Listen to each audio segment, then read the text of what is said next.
നിങ്ങളുടെ എല്ലാവിധ സപ്പോർട്ടും ഉണ്ടായിരുന്നു. പക്ഷെ നിങ്ങളെ പരിപൂർണ എല്ലാവിധ സപ്പോർട്ടും എല്ലാ നിലയിലും സപ്പോർട്ടുണ്ട്. പ്രത്യേകിച്ച് അടുത്ത ദിവസങ്ങളിലൊക്കെ നമ്മൾ നടത്തിയ നമ്മളെ ടൂറ് പ്രോഗ്രാമൊക്കെ അത് ജീവിതത്തിൽ ഒരിക്കലും മറക്കാൻ കഴിയാത്ത അനുഭവമായിട്ട് മാറിയിരിക്കുകയാണ്. അത് ഇനിയും ചിലരെ കുറിച്ച് പറഞ്ഞ് വൈകാതെ ഇനിയും നമുക്കൊന്ന് പോകണം എന്നാണ് പറയുന്നത്. പക്ഷെ പറഞ്ഞാൽ മാത്രം പോലെ സാമ്പത്തികമായിട്ടുള്ള ഒരുപാട് ബുദ്ധിമുട്ടുകളൊക്കെ ഉണ്ട്. എല്ലാവർക്കും ചിലപ്പം അത് ചെയ്യാൻ കഴിയില്ല. എന്നാലും ഉള്ള ലെവലിൽ സാമ്പത്തിക ഉള്ളവരും ഇല്ലാത്തവരൊക്കെ നമ്മളത് പരിഗണിച്ചിട്ടുണ്ട്. അപ്പൊ അതുപോലെ തുടർന്നും ഇതുപോലത്തെ നല്ല നല്ല പരിപാടികൾ മൂന്നേ ചാപ്റ്ററിൽ നിന്ന് ഉണ്ടാവുമെന്ന് നിങ്ങൾക്ക് ഞാൻ വാക്ക് തരികയാണ്. അപ്പൊ മതരംഗത്ത് അദ്ദേഹം ഉണ്ട്, സാമൂഹ്യ രംഗത്തുണ്ട്, ജീവകാരുണ്യ രംഗത്തുണ്ട്, നന്നായി പാട്ടും പാടും. അതോടൊപ്പം തന്നെ മാപ്പിള അക്കാദമിയുടെ രക്ഷാധികാരികൾ. അപ്പൊ നിങ്ങൾ ആലോചിച്ചാൽ മതി, പിന്നെ മനുഷ്യനെ ഏതിനാ ഒഴിവുണ്ട് ഒന്നുമില്ല. അപ്പൊ അത്തരം ആളുകൾക്ക് തിരക്കുണ്ടാവുന്നുണ്ട്, സാമ്പത്തികം ഇതിനുണ്ടോ അത് ചെലവഴിക്കാൻ തയ്യാറാണ്. അപ്പൊ നമ്മള് വിചാരിച്ചാൽ എന്തും നടക്കും. പലതുള്ളിയ പെരുവള്ളം. മാപ്പിള അക്കാദമി എന്ന് പറയുന്ന സംഘടന ഇപ്പൊ 14 ജില്ലകളിൽ പ്രവർത്തിക്കുന്നു എന്ന് ഞാൻ പറഞ്ഞു. ഗൾഫ് രാഷ്ട്രങ്ങളിലും പ്രവർത്തിക്കുന്ന സംഘടനയാണ്. ഈ ഒക്ടോബർ 18 മസ്കറ്റിൽ അദ്ദേഹത്തിന്റെ കളിയൽ കൂടിയാണ് അവിടുത്തെ നമ്മുടെ മുഖ്യ രക്ഷാധികാരി ഡോക്ടർ സിദ്ദീഖ് മംഗള, എന്റെ അടുത്ത സുഹൃത്താണ്.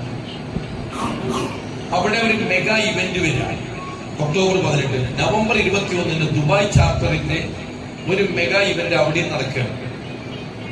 അപ്പോ എത്തിപ്പെടാൻ കഴിയുന്നിടത്തൊക്കെ ഇവിടെ നമ്മൾ മൂന്നിയൂർ യൂണിവേഴ്സിറ്റി ഒക്കെ പോകുന്ന മാതിരി അവിടെയൊക്കെയും എത്തിപ്പെടാൻ നമ്മളൊക്കെ ശ്രമിക്കാറുണ്ട്.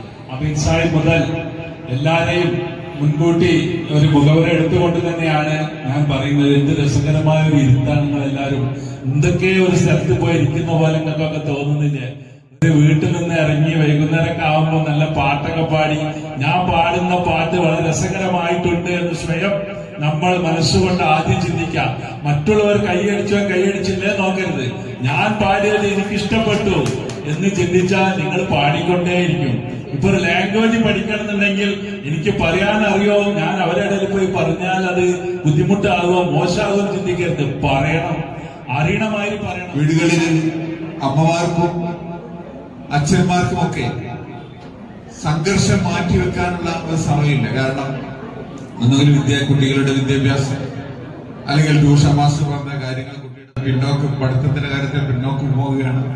അങ്ങനെ ഒത്തിരി ഒത്തിരി പ്രശ്നങ്ങൾ വ്യക്തി ജീവിതങ്ങളിൽ കടന്നു വരുമ്പോൾ അതിനൊക്കെ ഒരു ആശ്വാസം എന്ന നിലക്ക് ഒരു കുറച്ച് സമയം ഞങ്ങളുടെ എന്റെ സഹപ്രവർത്തക സാധ്യത ടീച്ചർക്ക് നന്നായി പാട്ട് പാടും.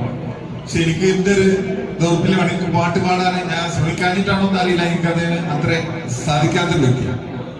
അപ്പൊ അങ്ങനെ പല കഴിവുള്ള ആളുകളും നമ്മുടെ കൂടെ മാപ്പിള കലാഅക്കാദമിയുടെ പ്രവർത്തകരെ, സഹോദരന്മാരെ, സുഹൃത്തുക്കളെ, വളരെ സന്തോഷകരമായ ഒരു മുഹൂർത്തത്തിന് സാക്ഷ്യം വഹിക്കാനാണ് ഇന്ന് നമ്മളെല്ലാം ഇവിടെ എത്തിയിട്ടുള്ളത്. ഓണം കഴിഞ്ഞെങ്കിലും ഓണത്തിന്റെ ആഘോഷങ്ങൾ ഇപ്പോഴും നടന്നുകൊണ്ടിരിക്കുകയാണ്. ഏതായാലും മൂന്നിൽ ചാപ്റ്റർ ഒരു ഓണാഘോഷം സംഘടിപ്പിക്കുക എന്ന് പറഞ്ഞത് വളരെ സന്തോഷകരമായ കാര്യം. പരിപാടി സംഘടിപ്പിക്കാൻ മുൻകൈയെടുത്ത സിദ്ദീഖ് സാഹിബ്, അതുപോലെ തന്നെ ഗ്രൂപ്പിൽ മുഴുവൻ സമയം നോക്കുമ്പോൾ വളരെ ആക്റ്റീവായിട്ടുണ്ടാകുന്ന ആളാണ് നമ്മുടെ ഷെരീഫാത്ത. മുനിയൂർ പഞ്ചായത്ത് ബോർഡിന്റെ പ്രസിഡന്റായിരുന്നു.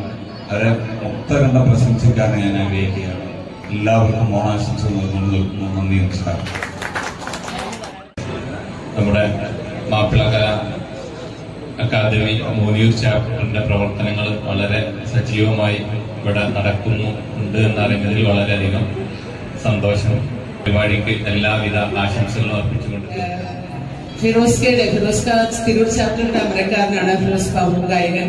അദ്ദേഹത്തിന്റെ ഒരു ആത്മകഥയിൽ ഗാനലോക വീഥികൾ എന്ന ആത്മകഥയിൽ പ്രശസ്ത ഗായകനായ സതീഷ് ബാബു കോട്ട് ചെയ്ത് വെച്ചൊരു വാചകം പറഞ്ഞിരിക്കുന്നുണ്ട്. ആ വാചകം SPPയുടെ വാചകമാണ്. ആ വാചകം ഇങ്ങനെയാണ്: ഒരു മനുഷ്യൻ ആദ്യം മനുഷ്യനാവുക, പിന്നീട് താനേ കലാകാരനാവുക. അപ്പോ മനുഷ്യത്വമുള്ളവരെല്ലാവരും കലാകാരന്മാരാണ്, അല്ലെങ്കിൽ കലാകാരന്മാരെല്ലാവരും മനുഷ്യത്വമുള്ളവരാണ്. അപ്പൊ യഥാർത്ഥത്തിൽ നല്ല കല ഉള്ളിൽ കൊണ്ടു നടക്കുന്നവരൊക്കെ എല്ലാവരോടും സഹൃദയത്വമുള്ളവരായിരിക്കും എന്നാണ് ഞാൻ മനസ്സിലാക്കിയത്. പ്രസിഡന്റ് മുസ്തഫ സാഹിബിന് ആദ്യമായിട്ട് ഓരോ സമയത്ത് ഓരോ വിവരങ്ങൾ ഉണ്ടാവും. ഇന്ന് കൂടെ ഇന്നപ്പോൾ ഒരു വിവരം ഉണ്ടായി. അതായത് ശരിക്കും എനിക്ക് ഇഷ്ടമുള്ള ഒരാളാണ് OM കരുവാരക്കൊണ്ട്. ആ OM കരുവാരക്കൊണ്ട് ഒരു തങ്ങളാണ്. നമ്മൾ ഓരോ ദിവസവും ചെല്ലുന്നതോറും ഓരോ പഠിപ്പ് ഉണ്ടായിക്കൊണ്ടിരിക്കുകയാണ്. ഓക്കെ, എല്ലാവർക്കും ആശംസകൾ.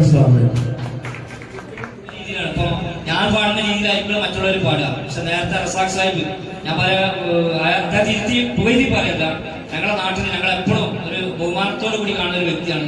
അദ്ദേഹം പറഞ്ഞൊരു വാക്കുണ്ട്, ഞാൻ പാടിയാൽ അത് എനിക്ക് തൃപ്തിപ്പെട്ടെങ്കിൽ പിന്നെ ഒരു മഹ്ലൂക്കിന്റെ അഭിപ്രായം നമുക്ക് വേണ്ട. അത് നമുക്ക് എന്ത് ചെയ്യണം, നമ്മളത് ജീവിതത്തിൽ പകർത്തി നമ്മൾ മുന്നോട്ട് പോകുക.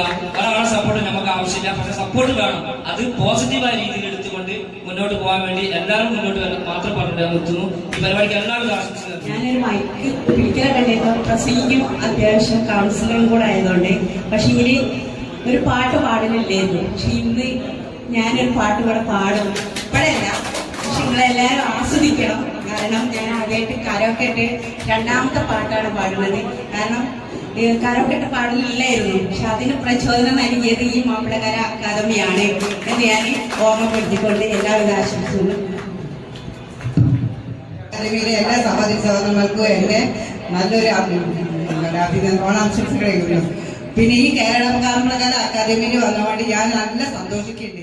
എനിക്ക് നല്ല കുറച്ച് പാടുകയുണ്ടായിരുന്നു. പക്ഷെ എല്ലാവരും പറഞ്ഞ് ഇപ്പൊ നല്ല നന്നായി പാടുന്നുണ്ട്. ഞാൻ 2 പ്രാവശ്യം ഫേസ്ബുക്കിൽ യൂട്യൂബിൽ അത്രമാത്രം പരിപാടികൾ നമുക്കുണ്ട്.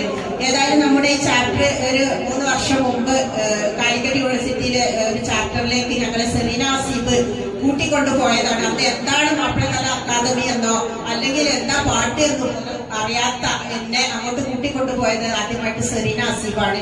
കുട്ടിയെ ഉറക്കാൻ പോലും, ഒരു കുട്ടീനെ ഉറക്കുമ്പോ കുട്ടി ഇങ്ങനെ കരയുമ്പോ ഹസ്ബൻഡ് പറയും, എങ്ങനെ കുട്ടി കരയാതൊക്കെ അല്ലെങ്കിൽ ഒരു മൂളിപ്പാട്ടെങ്കിലും ആ കുട്ടിയെ ഉറക്കുമ്പോ പാടണ്ടേ. അപ്പൊ അത്ര പോലും പാട്ട് പാടാത്ത ഒരു എന്നെ എന്തിനാണ് ഈ ചാപ്റ്ററിലേക്ക് എന്ന് ഞാൻ ചോദിച്ചപ്പോ ഇവിടെ സിദ്ദീഖ് സാഹിബാണോ അമീദ് സാഹിബാണോ എന്ന് അറിയില്ല എന്ന് പറഞ്ഞു. നമ്മളൊന്ന് ഉഷാറാക്കുകയും ഒരു ഗ്രൂപ്പ് നമ്മളൊന്ന് ഉഷാറാക്കാനാണ് ഈ ഗ്രൂപ്പിലിട്ട്. അത് എനിക്ക് തോന്നുന്നു ഈ ഗ്രൂപ്പിൽ ആകെ ഞങ്ങൾ 4-8 തോന്നുന്നു അന്നുള്ളത്. പിന്നെ ഓരോരുത്തരായിട്ട് നമ്മൾ ചേർന്ന് നമ്മുടെ ഗ്രൂപ്പ് നമ്മൾ വിപുലാക്കി. എനിക്ക് നന്ദി, നമ്മുടെ ഈ പരിപാടിയായിട്ട് നന്ദി പറയാവുന്നതാണ്. എനിക്ക് കുറെ പറയാനുണ്ട്, പക്ഷെ അതിലേക്കൊന്നും കടക്കുന്നില്ല, നമുക്ക് സമയമില്ല. ഞാൻ ആദ്യമായിട്ട് നന്ദി പറയുന്നത് എന്റെ മുമ്പിലിരിക്കുന്ന എന്റെ ഈ സഹപ്രവർത്തകർ